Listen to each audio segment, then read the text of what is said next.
There is a silence in the deep hours of the night that only a specific group of men truly understand. It's 3:14 a.m. The house is dark, the world is asleep, and yet you're wide awake, staring at the ceiling, bargaining with your own body. You know you have to get up. You already know the route, down the hallway into the cold bathroom light, where you stand there waiting for something that used to happen effortlessly. And then it happens the way you dread, a hesitant, weak stream that feels less like relief and more like a reminder of what you've lost. If you've lived that moment, you know it's not just inconvenient, it's personal. It chips away at your confidence in a way you don't talk about at dinner. It follows you into meetings, into road trips, into any place where bathrooms aren't guaranteed. It turns a simple errand into a strategy session. It makes you count sips of water like they're risky bets. For a long time, I told myself the same story most men tell themselves. This is just aging, genetics, bad luck, the price of a life lived. I believed the prostate was the villain and the rest of my body was just collateral damage. But that story collapsed the day I sat across from Dr. Richard Coleman. I went in expecting the usual script, some version of "it happens to most men," a medication to relax something, maybe a suggestion to monitor it. I'd already rehearsed my calm face, the one that pretends this is no big deal.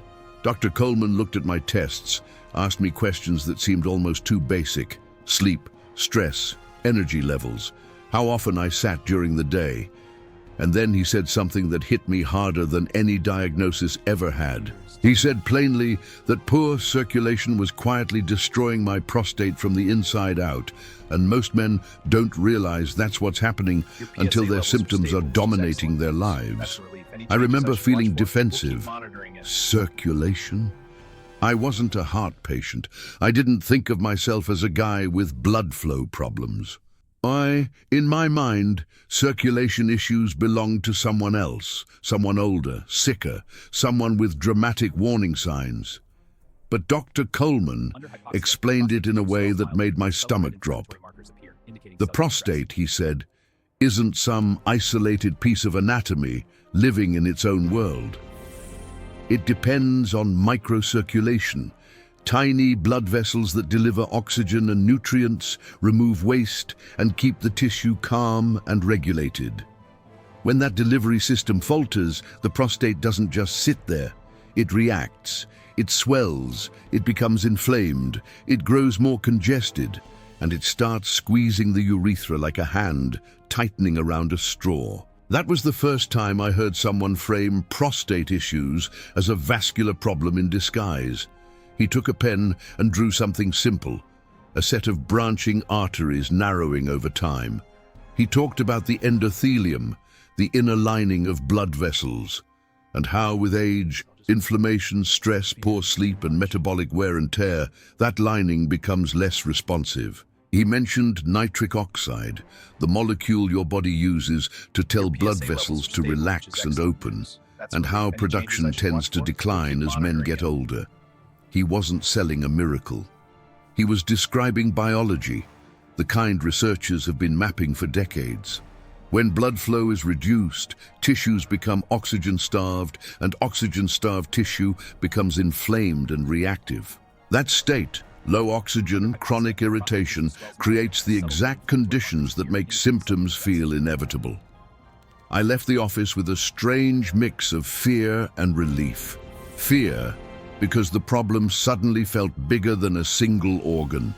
Relief, because for the first time there was a coherent reason my body was acting the way it was. That night I couldn't stop thinking about something he said almost casually. If the road is damaged, it doesn't matter how much you want the supplies to arrive. They won't. So I did what I always do when something scares me.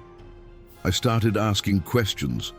Not in public, not at dinner parties, not even with most friends. Quiet conversations, private messages, men I trusted. Men who looked fine on the outside. And what I heard was a chorus. David, 58, an architect with a sharp mind and a steady marriage, admitted he'd started planning his days around bathrooms.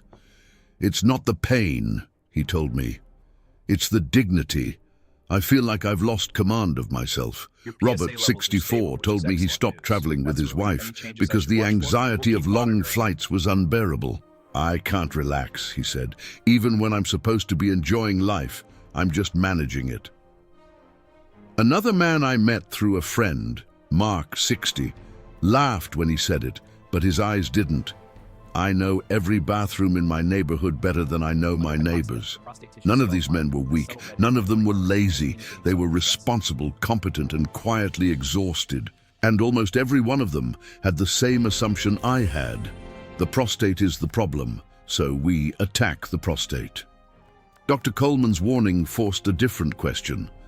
What if we've been treating smoke while ignoring the fire? He gave me an image I couldn't shake. Picture a garden hose left out in the sun for years, stiff, less flexible, narrowed in places. Turn on the tap and the water comes out, but not the way it should. That's what happens to blood vessels over time when plaque accumulates and the vessel walls lose elasticity. Not always with dramatic blockages, not always with obvious pain. Sometimes it's subtle, just enough narrowing and stiffness to reduce flow to the pelvic region. And when that flow drops, the prostate enters a kind of slow crisis. Less oxygen means cells signal distress. Distress means inflammation. Inflammation means swelling. Swelling means pressure. Pressure means weak stream, urgency, the constant feeling that you never fully emptied. When he said it like that, it wasn't mysterious anymore. It was mechanical, it was plumbing, not shame. And then he said something else that stuck with me. Your body triages blood flow. It protects the heart and brain first. Peripheral regions get what's left. If your system is under stress, poor sleep, chronic inflammation, high blood sugar swings, high pressure, sedentary days, your body doesn't negotiate, it simply prioritizes survival. The pelvic region can become collateral damage in that survival strategy. That's why men can feel their freedom shrinking in ways they never expected, even when they're generally healthy. I started seeing my own habits differently, how much I sat, how my stress ran hot even when I pretended it didn't, how I slept lighter and lighter, and how each broken night made everything worse. There was a brutal loop at play. Symptoms create anxiety. Anxiety tightens blood vessels. Tighter vessels reduce flow. Reduced flow inflames tissue. Inflamed tissue worsens symptoms. It's a trap that feels like aging, but it behaves like a feedback loop. At some point I realized I didn't just want symptom relief. I wanted my life back. I wanted to stop living like a man tethered to a bathroom. That's when I began to focus on what Dr. Coleman called restoring the river, not forcing the prostate into silence, but improving the conditions that allow it to calm down on its own. Better vascular function, better endothelial responsiveness, less systemic inflammation, more consistent circulation to the pelvis. And yes, nitric oxide kept coming up because it's one of the body's key signals for opening blood vessels. The more I read, the more consistent the theme became. Endothelial health affects flow. Flow affects oxygen. Oxygen affects inflammation. Inflammation affects tissue behavior. It wasn't a magic trick, it was a chain. I'm going to pause here and speak directly to you, because if you're nodding right now, it means you've lived some version of what I lived. Negrito. In the first link in the description, I left a guide for those who want to understand the vascular pressure blueprint. How mature men are flushing out arterial plaque to restore full, rigid blood flow naturally. Negrito. I'm not presenting it like a miracle. Think of it like a map, something to help you connect the dots and have a smarter conversation with your body. And, if needed, your doctor. For me, the shift started with small choices that felt almost too simple to matter. Dr. Coleman reminded me that movement acts like a pump. Sitting compresses the pelvic region and keeps circulation sluggish. So I began walking consistently, not as a punishing workout, but as a daily signal to my body that blood needed to move, especially to the lower half. I paid attention to how I hydrated. enough during the day to keep blood from thickening, but smarter timing in the evening, so I wasn't setting myself up for disaster at night. I cleaned up the foods that drove inflammation and focused more on foods known to support vascular signaling. Leafy greens, beets, healthy fats like olive oil, fish, simple whole foods that don't spike the system into chaos. Not because they're trendy, but because the mechanism made sense. Less inflammation, better endothelial function, better flow. I also started taking sleep seriously in a way I never had. Not in a fragile, I need perfect conditions way, but in a strategic, masculine way. Sleep is repair time for the vascular system. Broken sleep doesn't just make you tired, it steals your body's chance to recover. And I learned to respect stress as physical, not just mental. Stress tightens vessels. Tight vessels reduce flow. Reduced flow feeds the very symptoms that keep you stressed. So I began building small routines that told my nervous system to back off. Breathing, a slower evening wind down, less doom scrolling in bed, less pretending I was fine.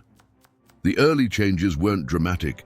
They were quieter than I wanted, but then something happened that made me understand what healing actually feels like. One night, I noticed the pressure in my pelvis wasn't as heavy. It wasn't gone, but it was lighter, like the area wasn't clenched in a constant state of emergency. Another week passed, and the urgency began to lose its grip. I stopped feeling that panicked countdown every time I got in the car. The stream wasn't suddenly powerful like I was 25, but it was steadier, less hesitant, less humiliating. And then came the night that made me sit up in bed and almost laugh. I slept through. I woke up at 6 a.m., confused, like something was wrong. My brain reached for the familiar dread. Did I wet the bed? Did my body fail in a new way? But no, everything was fine. I just slept. The house was quiet, and for the first time in years, the silence felt peaceful instead of threatening. That morning, I stood in the kitchen holding a cup of coffee and realized how much of my life had been shaped by fear of the night. When I started sharing this vascular-first approach with a few men I trusted, I began hearing the same pattern. Mark, the teacher, messaged me after a few weeks and said, "I stopped counting bathroom trips. I just stopped counting." Fear is too much. Another man told me his wife noticed the difference before he did. He wasn't irritable in the morning anymore. David told me he sat through a full client meeting without mapping exits in his head. These weren't miracles, they were wins. The kind of wins that make a man feel like himself again. And that's the point Dr. Coleman wanted me to understand. Symptom management can help in the short term, but it doesn't automatically fix what's happening upstream. If the vascular damage continues, stiffer arteries, more plaque, less nitric oxide signaling, then you're trying to solve a supply problem with willpower. Eventually, the body's triage system wins, and you lose more than comfort. You lose freedom, you lose sleep, you lose confidence, you lose your sense of command. I'm not telling you to ignore medical care. In fact, the opposite. Take this seriously enough to get evaluated. Rule out what needs to be ruled out, and stop suffering in silence. But I am telling you that the warning I received changed everything. The prostate is often the victim, not the original enemy. The enemy is the slow collapse of circulation, the narrowing roads, the stiffening hoses, the signals that stop telling vessels to open. If you're a man who feels like his world is shrinking because of this, I want you to hear me clearly. You are not broken. You are not alone, and you are not doomed to accept this as just aging. There is a biological reason this happens, and there are biological levers you can pull. Movement, sleep, inflammation control, vascular support, to improve the environment in which your prostate is living. And if you want a clearer framework to explore that idea, if you want a more direct path for supporting blood flow and understanding the vascular pressure blueprint, how mature men are flushing out arterial plaque to restore full rigid blood flow naturally, the guide is in the first link in the description. Negrito. Use it like a starting point, like a way to connect the dots and make smarter decisions, ideally with professional guidance where needed. I built this channel because I'm tired of men being forced into quiet suffering, embarrassed into isolation, or pacified with half explanations that don't address the root. We're here to tell the truth in a way that's practical, grounded, and real. If this story felt uncomfortably familiar, that's not a coincidence. It means you're one of us, the men awake at 3:14 a.m., bargaining with their bodies, wondering how it came to this. Now it's your turn to take the wheel. If you want more documentaries like this, stories that connect the symptoms you feel to the mechanisms nobody explains, subscribe to the channel right now. We're continuing this narrative in future videos, digging deeper into the hidden links between circulation, inflammation, sleep, hormones, and the systems that decide how you age as a man. Subscribe, stay with us, and let's rebuild what time tried to take, one honest science-informed step at a time.